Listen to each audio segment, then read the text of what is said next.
जय श्री राम दोस्त। आज हम इस वीडियो में बात करने वाले हैं ओटीपी इनपुट फील्ड की। आपने बहुत सारी वेबसाइट्स पे देखा होगा कि ओटीपी के थ्रू आपका ऑथेंटिकेशन किया जाता है। या तो वो ईमेल पे ओटीपी भेजते हैं या आपके मोबाइल पे ओटीपी भेजते हैं। तो ओटीपी इनपुट फील्ड अगर आप वहाँ पे देखेंगे तो उसमें उतनी ही इनपुट फील्ड्स होती हैं जितने आपके डिजिट्स होती हैं ओटीपी के अंदर। अभी जैसे हम स्क्रीन पे देख सकते हैं कि हमारे पास जो ओटीपी आया, मान लीजिए कि वो 123456 है। अभी ये 6 डिजिट का ओटीपी है, तो हमने यहाँ पे 6 फील्ड जो है वो बना लिए इनपुट फील्ड्स। और ऐसा ही आपको वेबसाइट्स पे देखने को मिलता है। मोस्टली वेबसाइट्स अगर ओटीपी भेजती हैं तो ऐसा ही डिस्क्रीट इनपुट फील्ड्स जो है वो यूज करते हैं। पहले क्या होता था, हम सिंगल इनपुट फील्ड यूज कर लेते थे। अभी क्या है कि एक यूजर एक्सपीरियंस अच्छा करने के लिए हम उसको 6 इनपुट फील्ड्स दे रहे हैं। अगर ओटीपी में 4 डिजिट्स होंगे तो यहाँ पे 4 इनपुट फील्ड्स होंगे। ठीक है। तो ये हमने देखा कि आजकल क्या चल रहा है ओटीपी इनपुट फील्ड के नाम पे। अभी हम इसको कोड करने वाले हैं थोड़ी देर में, आगे वीडियो में देखेंगे हम। और इसमें हम फीचर्स क्या क्या डालने वाले हैं। देखिए, सबसे जो इम्पोर्टेंट फीचर आपने देखा होगा कि जैसे ही आप मान लीजिए यहाँ पे आप कुछ भी टाइप करेंगे। ठीक है, अगर आप टाइप करते हैं यहाँ पे वन टाइप करेंगे तो ऑटोमेटिकली आपको यहाँ पे जंप कर जाएगा आपका कर्सर। फिर जैसे आप टू टाइप करेंगे फिर ये इधर आ जाएगा, फिर थ्री टाइप करेंगे फोर। तो ऐसे एक नेक्स्ट इनपुट फील्ड में आपको वो जंप करता रहेगा। तो jumping forward on entering digit. ठीक है। अभी जैसे मान लीजिए कि गलती से हमने इसमें कुछ गलत कर दिया, तो मैं इस पे सेलेक्ट करके बैक स्पेस अगर प्रेस करूंगा तो ये मेरे को बैकवर्ड डायरेक्शन में जंप कर देगा। तो सेकंड फीचर हमारा ये होना चाहिए कि ऑटोमेटिकली बैकवर्ड डायरेक्शन में जंप हो जाए। ठीक है। तीसरा फीचर हमारा ये होगा कि आप सिर्फ मैक्सिमम एक करेक्टर उसके अंदर ऐड कर सकते हैं, उससे ज्यादा ऐड नहीं कर सकते हैं। ठीक है।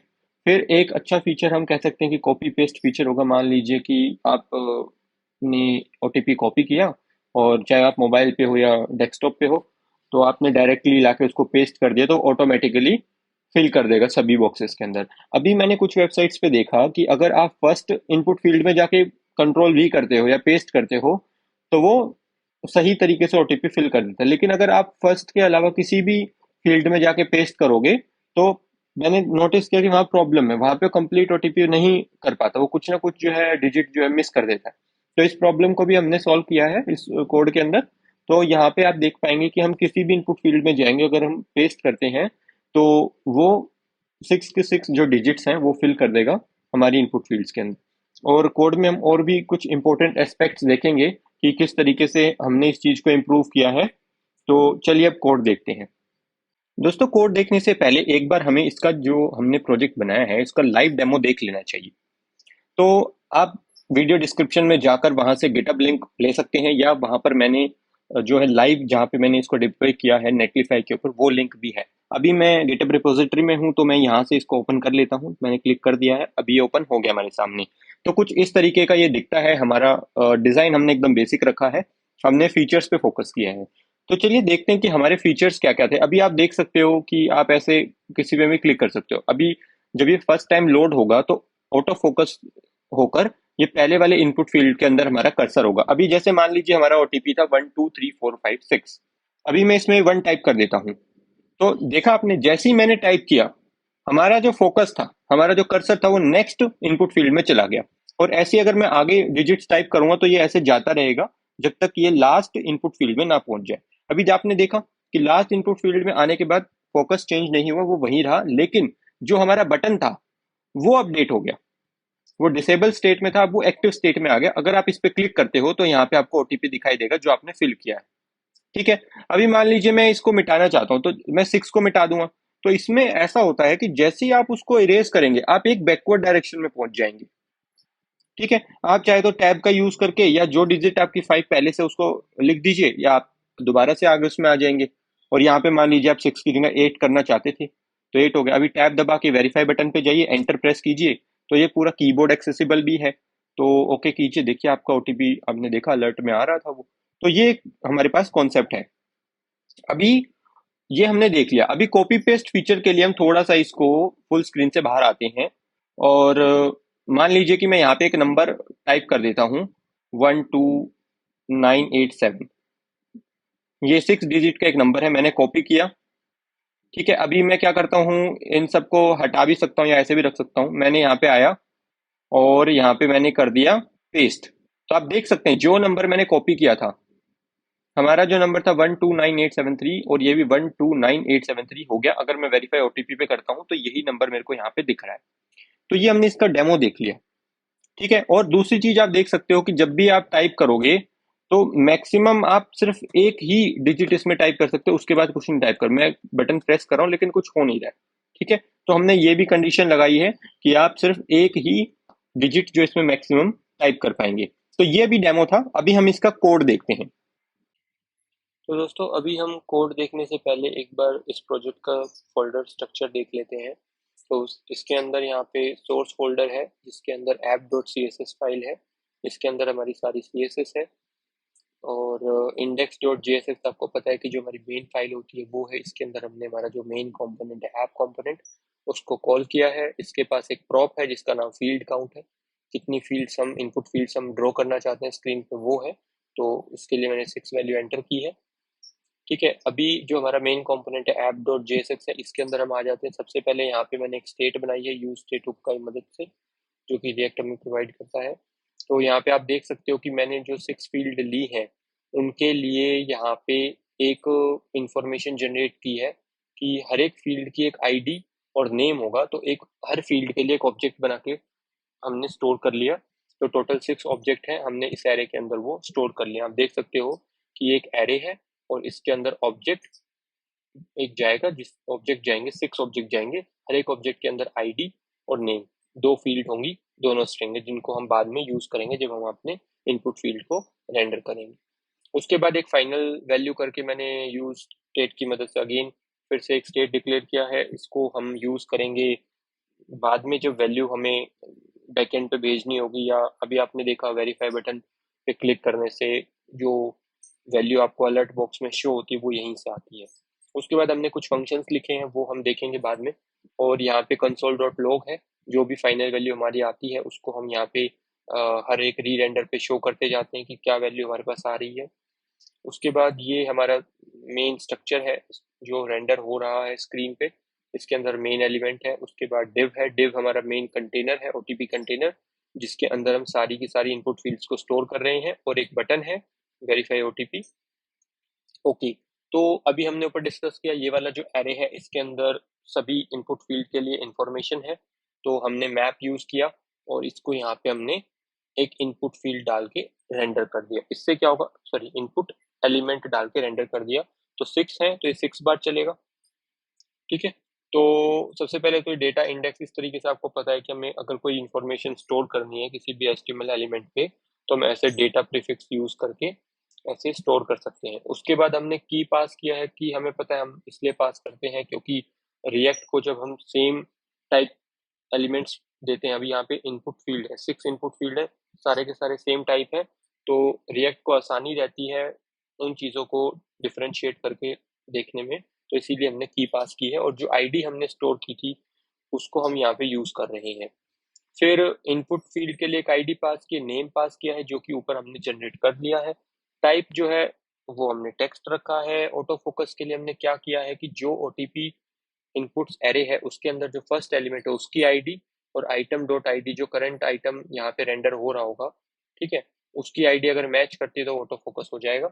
उसके बाद हमने कंडीशन लगा दी मैक्सिमम लेंथ 1 हो सकती है, इनपुट मोड न्यूमेरिक, ताकि मोबाइल पे आपको एक कीबोर्ड खुले जिसके अंदर सिर्फ इनपुट डिजिट्स हो। यहाँ पे हमने फिर 3 इवेंट्स लिसन किए हैं। सबसे पहला है ऑन इनपुट, ऑन की अप, ऑन पेस्ट। ऑन की अप होता है जब आप बटन प्रेस करके छोड़ते हो, रिलीज करने पे जो इवेंट होता है उसको हम ऑन की अप इवेंट बोलते हैं। तो उस पर भी हमने एक इवेंट लिसनर यहाँ पे यूज किया है। ये हमने यूज किया है पेस्ट के लिए। जब आप पेस्ट करोगे तो उस केस में हम इस वाले इवेंट हैंडलर को या इवेंट लिसनर आप कह दो उसको हम कॉल करेंगे और वो आपका पूरी प्रोसेसिंग करेंगे। ठीक है, एक बार देख लेते हैं डेमो। अभी जैसे स्क्रीन में रिफ्रेश करता हूँ, देखिए रिफ्रेश करते ही ऑटो फोकस हो गया क्योंकि फर्स्ट एलिमेंट है, आईडी मैच होगी, बाकी कोई फोकस नहीं हुआ, यही हुआ। यहाँ पे देख लीजिए जो हम फाइनल वैल्यू स्टोर करेंगे वो एक एरे है जो कि मैंने आपको दिखाया था ऊपर। ठीक है, ये यहाँ पे आपका एक एरे है। तो इस अभी स्टार्टिंग में ये एम्प्टी है, एरे की लेंथ 0। स्ट्रिंग क्या है? ये वो स्ट्रिंग है जो मैं इस एरे के अंदर जो एलिमेंट होंगी उनसे बनाऊंगा।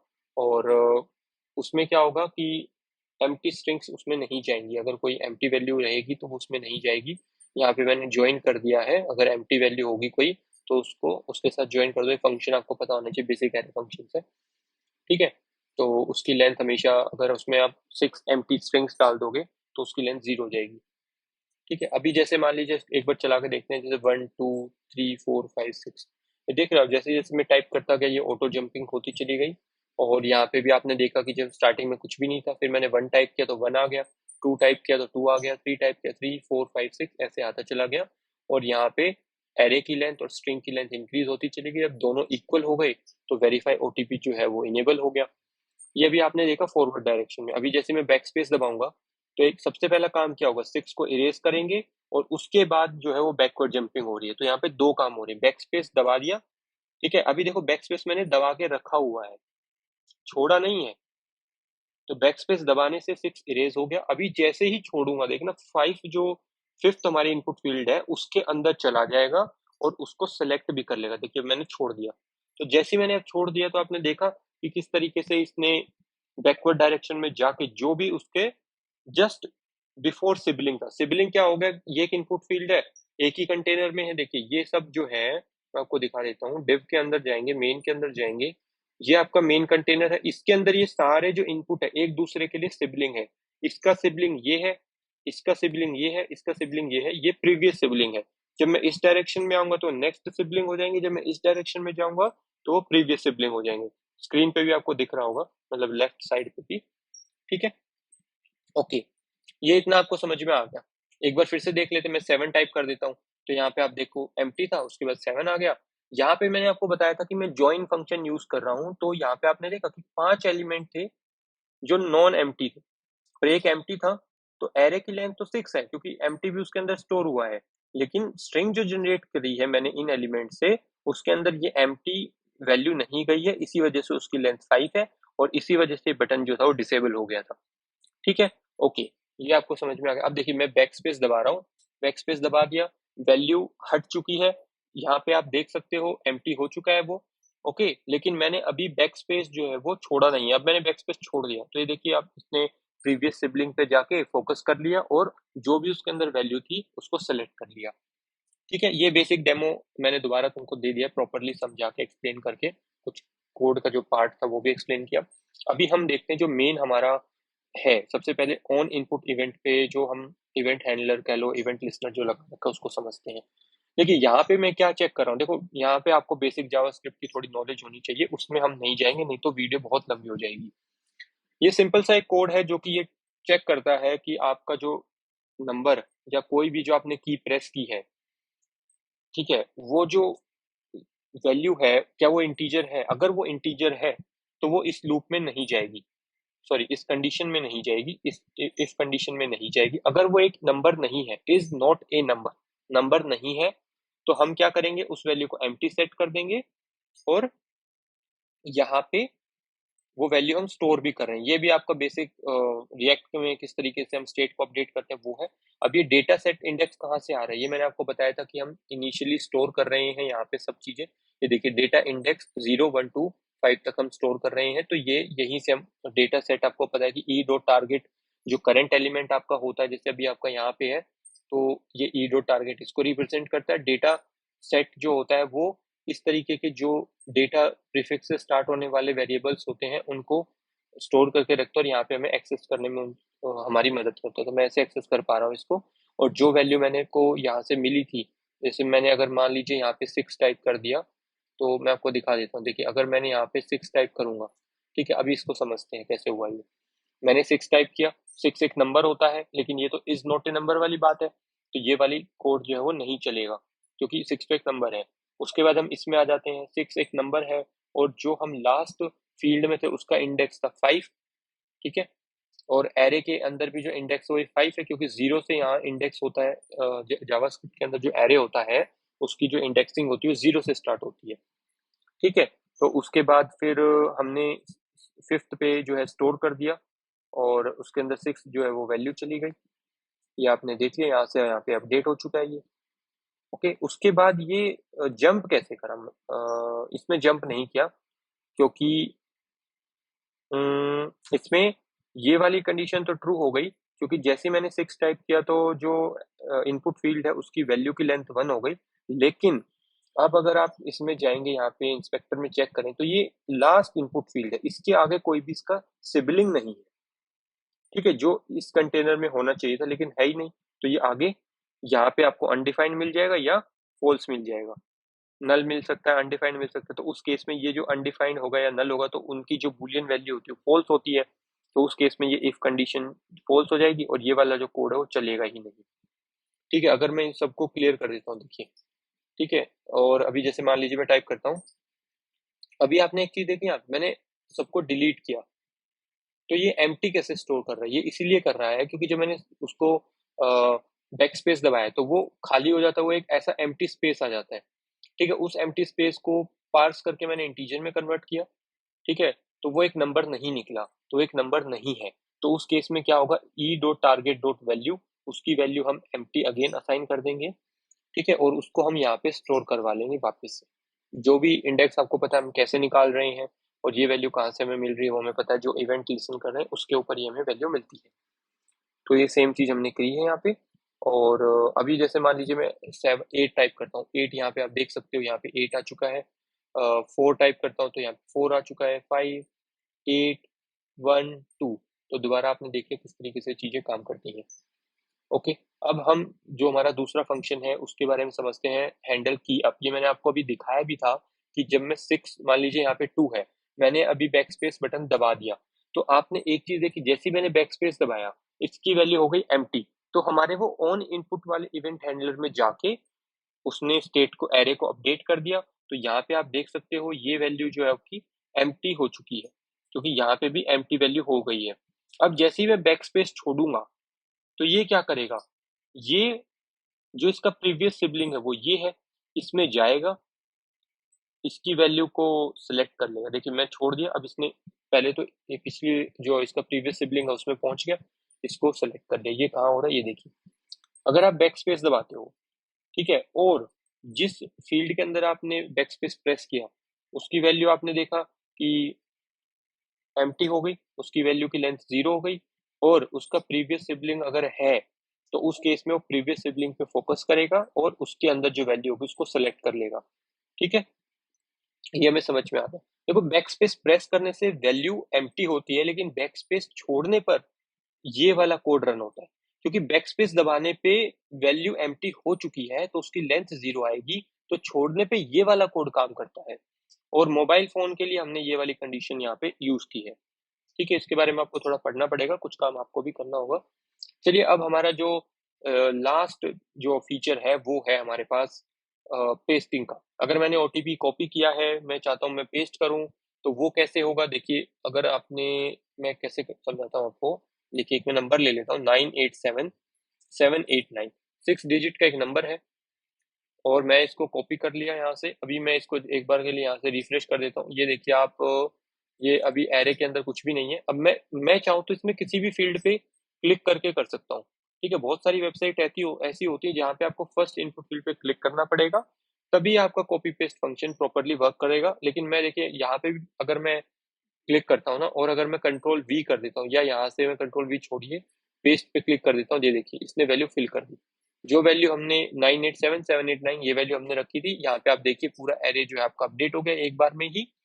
अब ये कैसे हुआ, तो इसके लिए हमने क्या किया, ऑन पेस्ट इवेंट पे हम लिसन कर रहे थे, उसमें क्या हो रहा था ये देखिए। ये हमारा पेस्टिंग के लिए फंक्शन है। जो डिफॉल्ट होता है उसको प्रिवेंट करने के लिए ये ई डॉट प्रिवेंट डिफॉल्ट है, कि जो डिफॉल्ट बिहेवियर है इस इवेंट पे जो होता है डिफॉल्ट बिहेवियर, उसको हमने रोक दिया, और उसके बाद अपना जो पेस्ट मेन लॉजिक है वो चला दिया। इवेंट को हमें उसमें एक्सेस करना था तो ई जो है इसमें पास कर दिया। ये हमारा मेन फंक्शन जो कर रहा है। अभी सबसे पहले हम क्या करेंगे, जब भी हम पेस्ट या कंट्रोल वी प्रेस करते हैं मोबाइल में, आपने देखा होगा ब्राउजर के अंदर, क्रोम के अंदर ऊपर पेस्ट लिख के आता है, थोड़ी देर अगर आप इनपुट फील्ड पे होल्ड करेंगे तो पेस्ट लिखा आएगा। तो उसमें क्या होता है, पेस्ट देखो, जैसे ही पेस्ट फंक्शन रन करेगा तो वो क्या करेगा, आपके क्लिप बोर्ड के अंदर डेटा कॉपी होता है जैसा कि आपको पता है, तो उसके अंदर से जो टेक्स्ट इन्फॉर्मेशन होगी ये उसको निकाल देगा, ठीक है, क्योंकि हमें टेक्स्ट से ही मतलब है। अभी आपने कॉपी कर लिया, अब हम मैंने इसको कॉपीड ओटीपी नाम दे दिया, मुझे नहीं पता वो ओटीपी है भी या नहीं है, वो हो सकता है एबीसीडी कुछ हो। अभी देख लीजिए, मैं मान लीजिए यहाँ पे मैं लिख लेता हूँ ABCDEF, ठीक है, ये भी 6 कैरेक्टर्स हैं। मैंने क्या किया, एक बार इसको मैं एम्प्टी कर देता हूँ। अभी जैसे मैं कहीं पे भी, अगर अब की बार मैं आपको दिखा देता हूँ फर्स्ट पे ही रखते, तो मैं कंट्रोल V कर रहा हूँ या मैं पेस्ट कर रहा हूँ तो कुछ नहीं हो रहा। आप देख लो यहाँ पे कुछ हो ही नहीं रहा। तो ये क्यों नहीं हो रहा, ये एरे भी अपडेट नहीं हो रहा, क्यों नहीं हो रहा? क्योंकि हमने इसके अंदर चेक्स लगाए हुए हैं कि सिर्फ और सिर्फ जो डिजिट्स होंगी उनको ही हम पास करेंगे, ठीक है। अभी यहाँ पे हम क्या करेंगे, सबसे पहले हम चेक करते हैं कि जो आपने ओटीपी कॉपी किया है उसकी लेंथ फील्ड काउंट के बराबर होनी चाहिए, मतलब 6 है तो 6 होनी चाहिए। उसके बाद हमने चेक किया क्या वो कॉपीड इनपुट, जो कॉपीड ओटीपी है वो आपका नंबर है या नहीं है। अगर नंबर है तो ये चलेगा, अगर नंबर नहीं है तो फिर वो नहीं होगा, जैसा कि अभी हमने एबीसीडी वाले केस में देखा, वो नहीं हुआ, ठीक है। चलिए आगे अब समझते हैं। तो अब उसके बाद मैंने कैसे किया, तो जब मुझे पता चला कि भाई वो एक नंबर है 1 2 3 4 5 6, ये देखिए मैंने कॉपी किया। अभी मैं यहाँ पे क्लिक करके भी कंट्रोल V प्रेस कर दूंगा तो ये पेस्ट हो जाएगा इसमें ऑटोमेटिकली, देखिए यहाँ पे अपडेट कर दिया, ठीक है। अभी समझते हैं हो कैसे रहा है। देखिए जब मैंने पेस्ट इवेंट किया तो मैंने क्या किया, इनपुट नाम से जितने भी एलिमेंट्स हैं, मतलब जितने भी हमारे टैग नेम है इनपुट, वो हमने उठा लिए। तो 1 2 3 4 5 6, तो हमारी 6 इनपुट फील्ड्स हैं, जैसा कि हमें पहले से पता भी है। तो जितनी भी इनपुट फील्ड्स थी वो हमने उठा ली। तो यहाँ पे हमारे पास 6 इनपुट फील्ड्स आ गई। फिर हमने क्या किया, फॉर लूप लगाया, ठीक है। फॉर लूप के अंदर हमने क्या किया, हर एक इनपुट फील्ड आई की वैल्यू 0 से स्टार्ट हो रही है और जितनी हमारे पास इनपुट फील्ड है वहां तक जा रही है। हालांकि क्योंकि एरे है ये वाला, हमें एरे रिटर्न होता है। यहाँ पे आप देख सकते हो कलेक्शन है, इसका मतलब एरे है, तो वो आपका 0 इंडेक्सिंग होती, तो वो चीज हम यहाँ पे कर रहे हैं।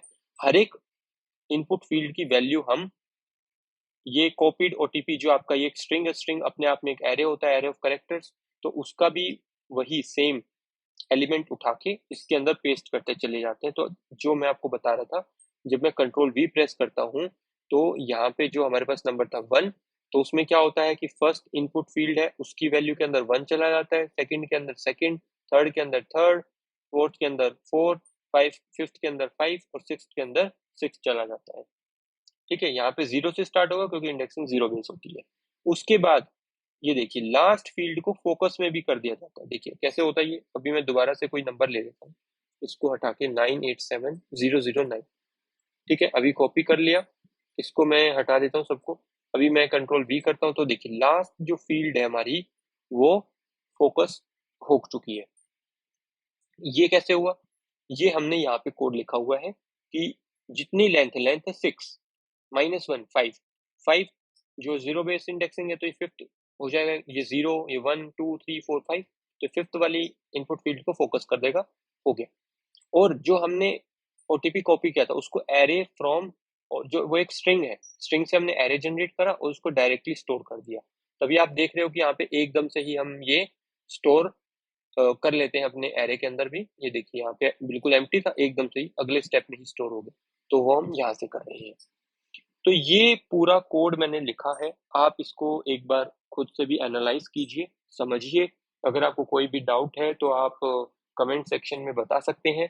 और अगर आपको इसमें कोई इशू नज़र आता है जब आप इस पे प्रैक्टिस करेंगे थोड़ा बहुत इसको, तो वो आप मेरे जो गिटहब रिपोजिटरी उसका लिंक मैंने डिस्क्रिप्शन में दिया हुआ है, वहाँ पे जाके आप इशू भी रेज कर सकते हैं। तो इसमें ये सारी चीज़ें मैंने देखी। बाकी चैनल को सब्सक्राइब कीजिए, ऐसी ही वीडियो आगे आती रहेंगी।